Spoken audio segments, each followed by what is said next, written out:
Thank you for joining us on the news desk yet again on QTV. The headlines. UPND leader Hakainde Hichilema says he has been ready to meet President Edgar Lungu unconditionally. President Edgar Lungu has directed new Minister of Youth, Sport and Child Development, Emmanuel Mulenga, to expedite the implementation of the 2015 National Youth Policy and Action Plan. The Economics Association of Zambia has observed that the country's economic fundamentals are still stable despite the low liquidity in the economy. Here now is the news in detail. UPND leader Hakainde Hichilema says he has been ready to meet President Edgar Lungu without any conditions attached. Mr. Hichilema says the UPND is very consistent and means well when it says there is no need for genuine dialogue under the leadership of the church mother bodies in order to resolve a number of outstanding issues in the country. He says the citizens are hurting and time is running out to resolve the key issues in the governance of the country. Mr. Hichilema says the church mother bodies have done it before with a proven record of success in resolving impasses and believes they can do it again. The UPND leader says all it takes is genuineness and openness in discussions within the spirit of give and take and readiness to implement whatever is agreed upon. President Edgar Lungu has said he is ready to dialogue with the UPND leader provided he does not attach any conditions to the meeting. President Edgar Lungu has directed new Minister of Youth, Sport and Child Development, Emmanuel Mulenga, to expedite the full implementation of the 2015 National Youth Policy and Action Plan.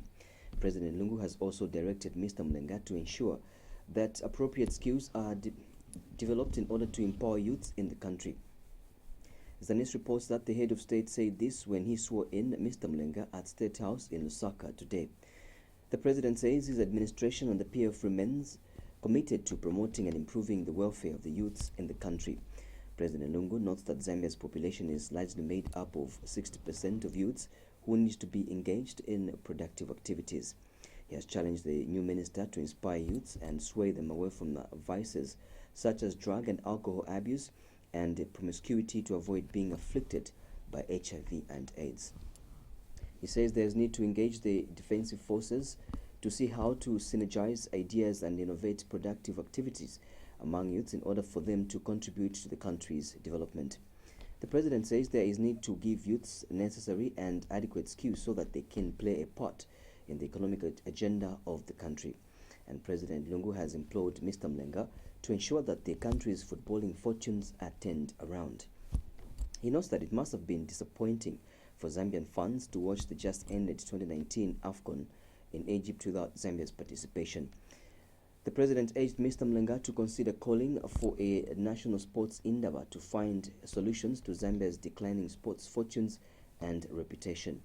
He has urged the minister not to ignore other sports disciplines, but to work towards reviving all minor sports in the country. President Lungu has further urged Mr. Mulenga to engage the Zambia Amateur Athletics Association to ensure that people are allowed to undertake fun runs without any hindrances in order to promote wellness in the country. The Economics Association of Zambia, EAZ, has observed that the country's economic fundamentals are still stable despite the low liquidity in the economy.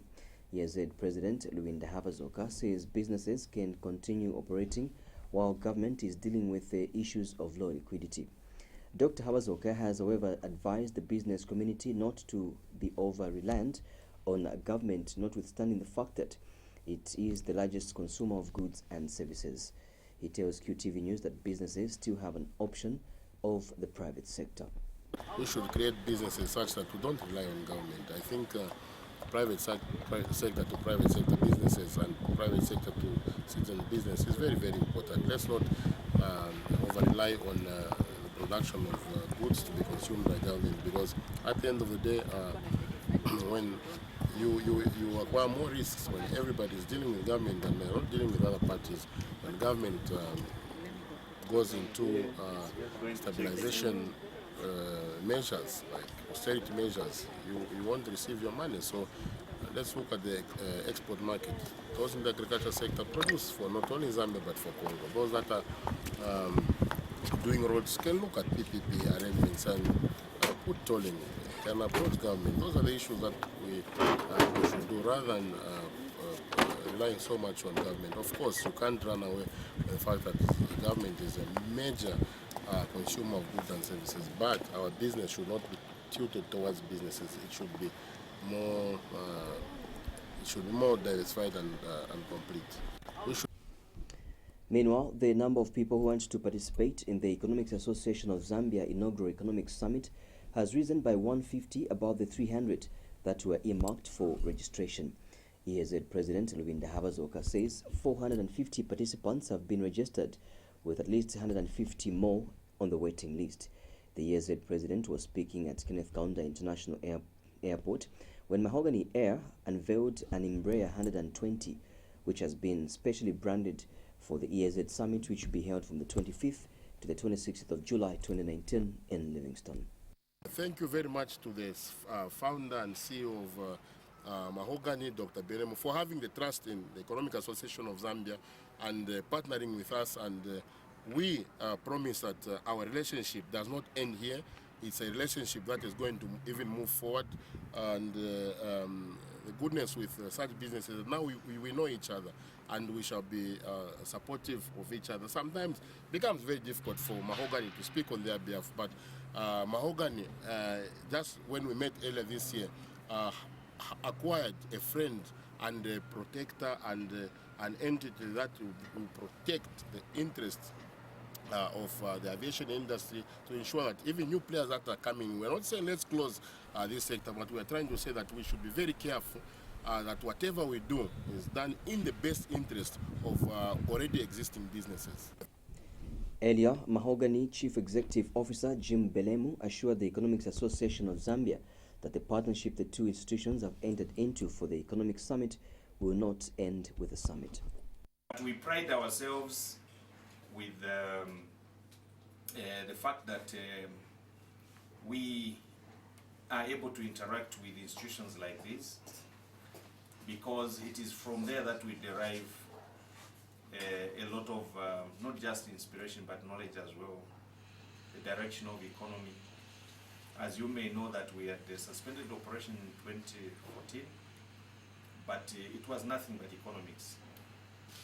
Even our coming back, if you asked or you interrogated, you find that it was also because of economics. So therefore, it is not by accident or by coincidence that we are together today here. It's because we value your institution. And whether to state that from the time I didn't know much about EAZ, and I think I'm not the only Zambian, but I think your coming on board with your team has kind of changed the perception, the impressions, and also even there's visibility. Governance, Elections, Advocacy and Research Services GEARS initiative has demanded that Justice Minister Given Luwinda should furnish the nation on how the 2 million kwacha allocated to the National Dialogue Forum NDF was fulfilled or utilized. GEARS Executive Director McDonough Chipenzi says the minister should share with the nation who benefited from the money, considering that most delegates claimed self-sponsorship, including ministers, MPs, CSOs, the clergy, traditional leadership, among others. Mr. Chipenzi says the Justice Minister should fulfill the promise he made on the 15th of May 2019 that he would give a comprehensive financial statement on the expenses related to the NDF process. He notes that it is over 60 days since the NDF concluded its work and the minister has not issued any comprehensive financial statement. Mr. Chipenzi says considering that it is public funds involved, there is need for transparency and accountability to avoid unnecessary speculations and suspicions on the utilizations of such funds.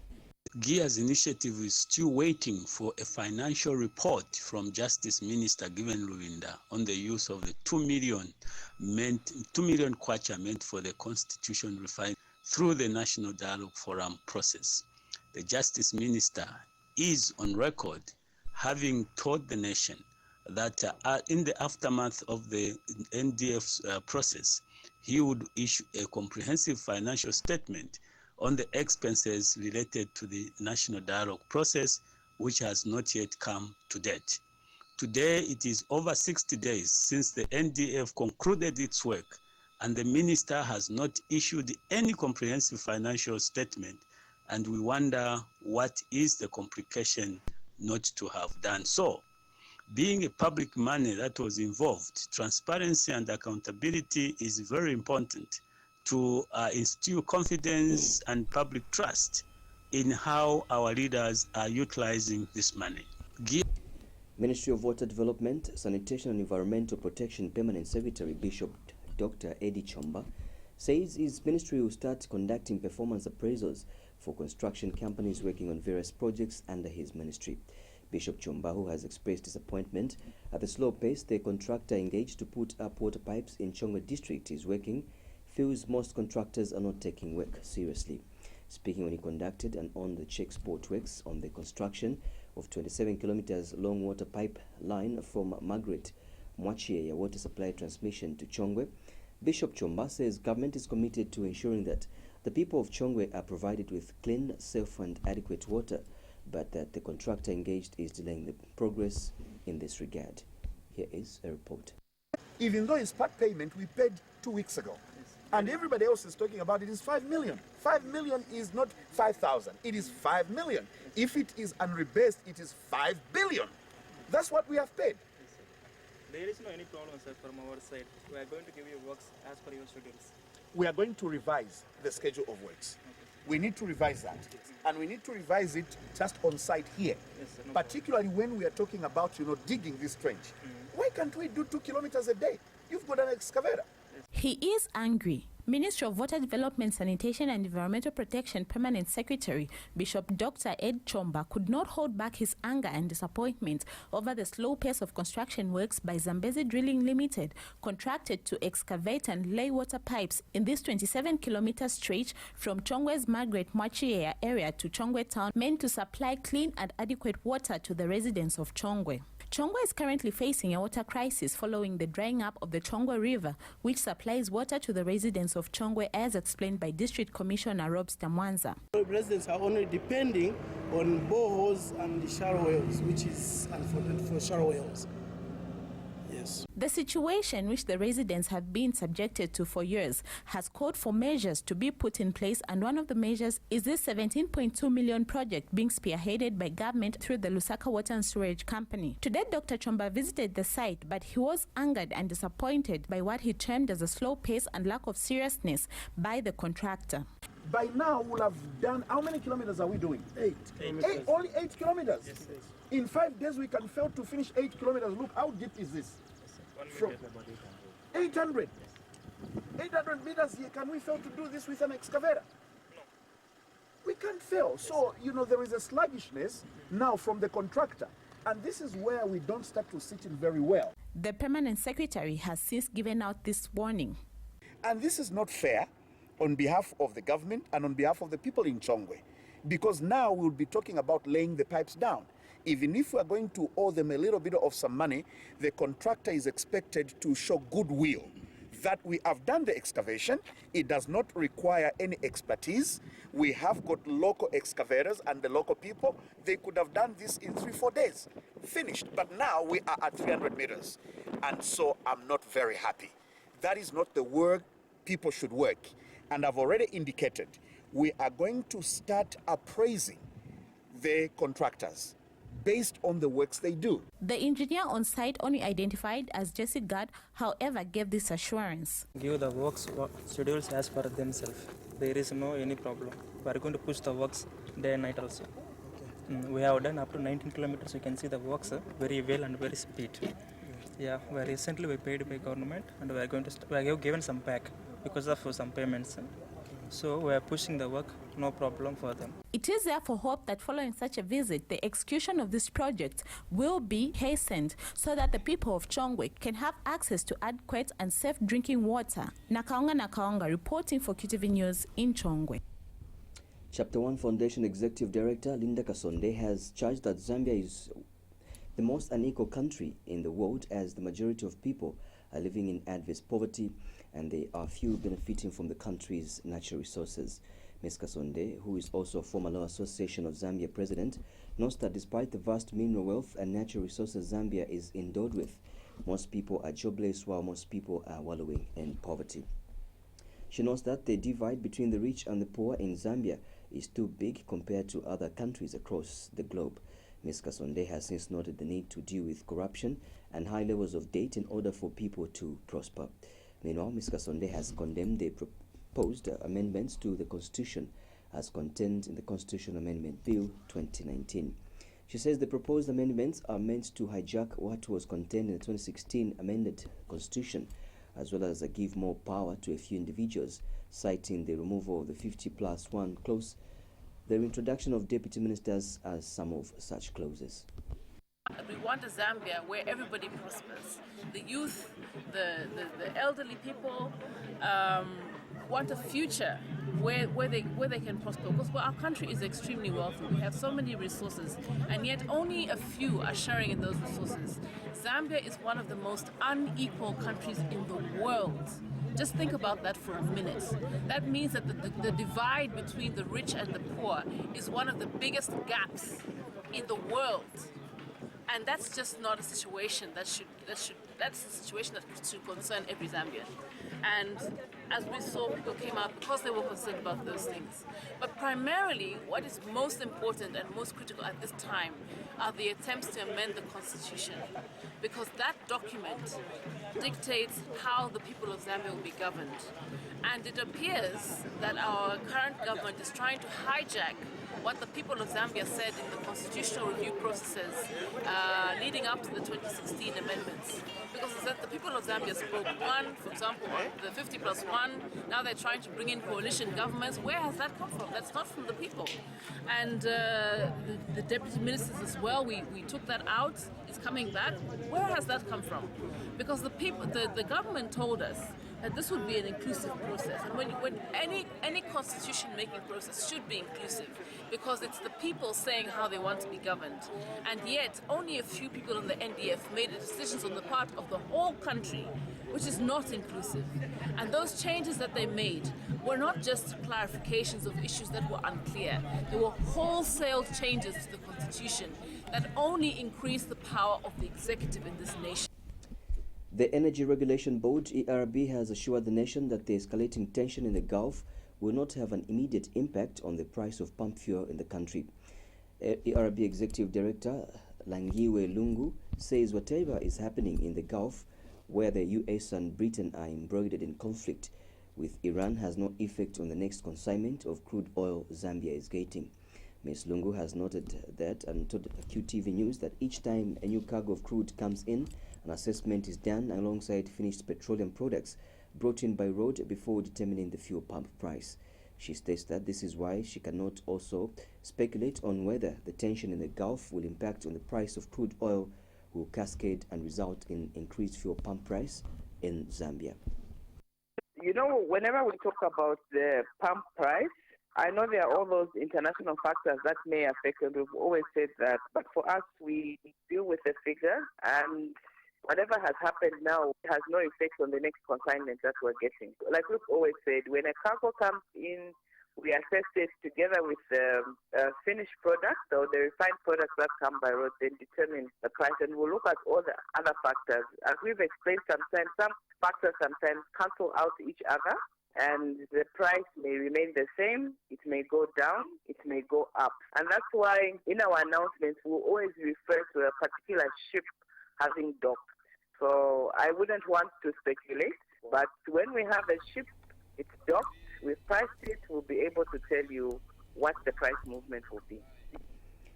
The Basic Teachers Union of Zambia has cautioned the government not to compromise the examination process by rushing to print examination papers locally before the process is tested and trusted. Betu's spokesperson, Kavika Kakunta, says inasmuch as the idea of having exam papers printed locally is welcome, considering that it would be cheaper, the government should not rush the process. Mr. Kakunta says government can first conduct a trial on ballot papers to see how effective, safe and efficient the process will be before moving to examination papers. He states that the education sector, especially examinations, are a very important component which is the backbone of the country's future and development. Hence, they need to be careful in order to not to compromise the process. Mr. Kakunta has since advised the government not to experiment with examination papers. And therefore, exams to us are part of the teaching and learning process. And we do not want to experiment issues of life. And therefore, we want to call upon government to ensure that if truly government printers is ready to print exams in this country, I think for us, they must start with some of these less important issues like by-elections, for example. Let them print ballot papers for a by-election. For example, any by-election that is coming through, they print ballot papers so that we see that the ballot papers will be protected and that they will remain with the confidentiality that they deserve until the end of those elections. Then if there are no issues that will come out, then we'll be able to be saying that government printers are almost there. Because if we start with experimenting with education, to us we think that as a country, then we are not serious with what we are doing. And therefore we need to ensure that government printers puts its house in order, as much as we know that printing locally is the way to go, because we are going to make management and administration of exams cheaper.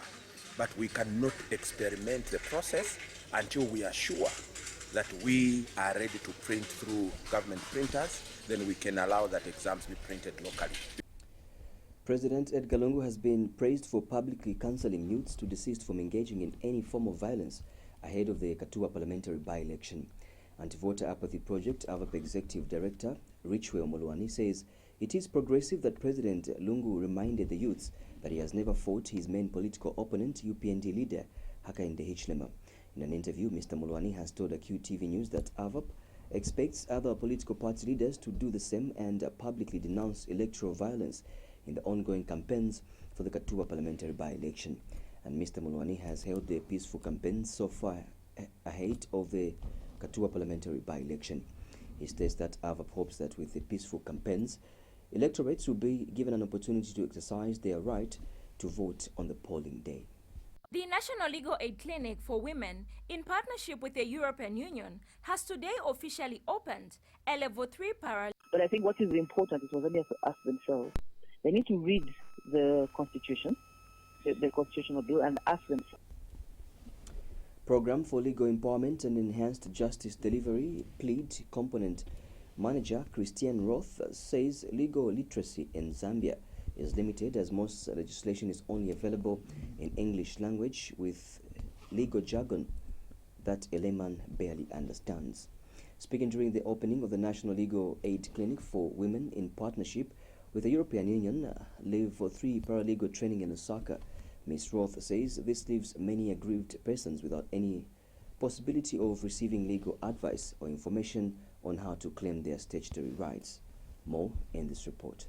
The National Legal Aid Clinic for Women, in partnership with the European Union, has today officially opened a Level 3 paralegal training. This training is meant to produce properly trained paralegals who are going to provide primary legal aid services in the communities.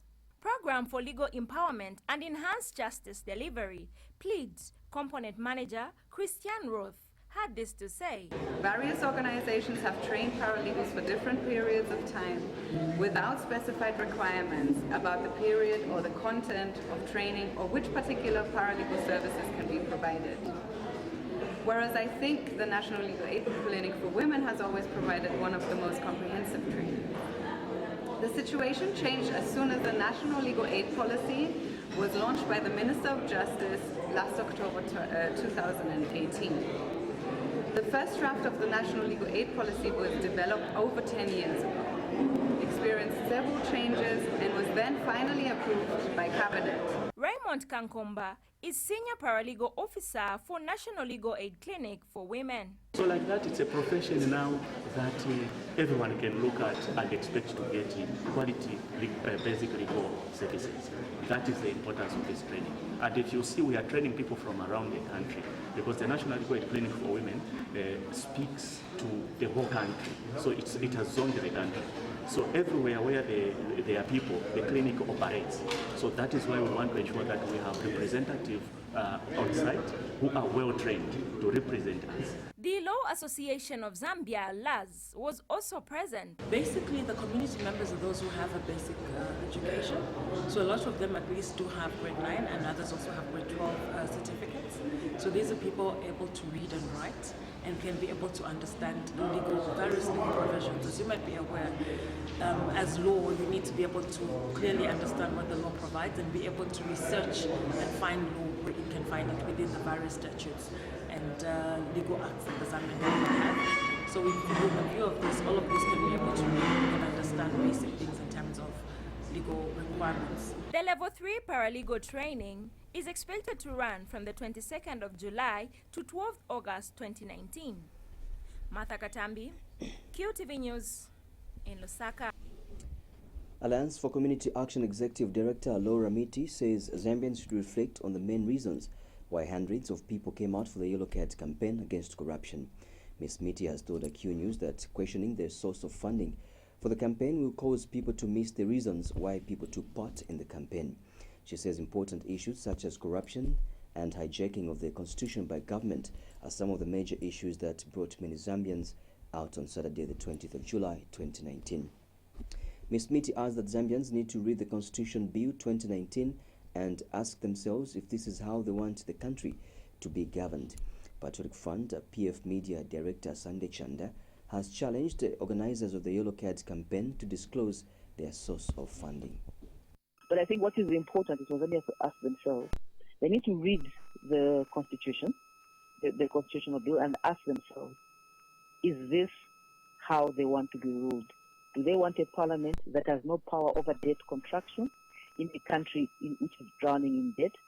Do they want the president to be able to create more seats anytime he wants because there's no limit of members of parliament, there's no limit on nominated members? Do we want a collision clause?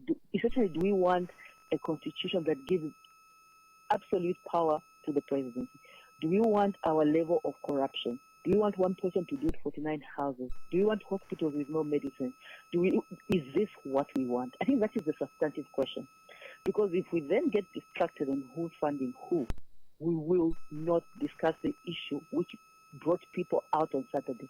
The people who came out on Saturday, okay, forget the people in front, okay? Forget the people in front. Because let's admit the people in front maybe were paid. What brought those hundreds of people out of their houses on a Saturday? What is it that is bothering them? That is the answer that we require from the people in power. On that note, we've come to the end of the news, but before I take a run, here is a recap of stories making headlines. UPND leader Hakainde Hichilema says he has been ready to meet President Edgar Lungu unconditionally. President Lungu has directed the new Minister of Youth, Sport and Child Development, Emmanuel Mulenga, to expedite the implementation of the 2015 National Youth Policy and Action Plan. The Economics Association of Zambia, EAZ, has observed that the country's economic fundamentals are still stable despite the low liquidity in the economy. That's what we had for you in the news. Thank you so much for watching and listening. Bye-bye.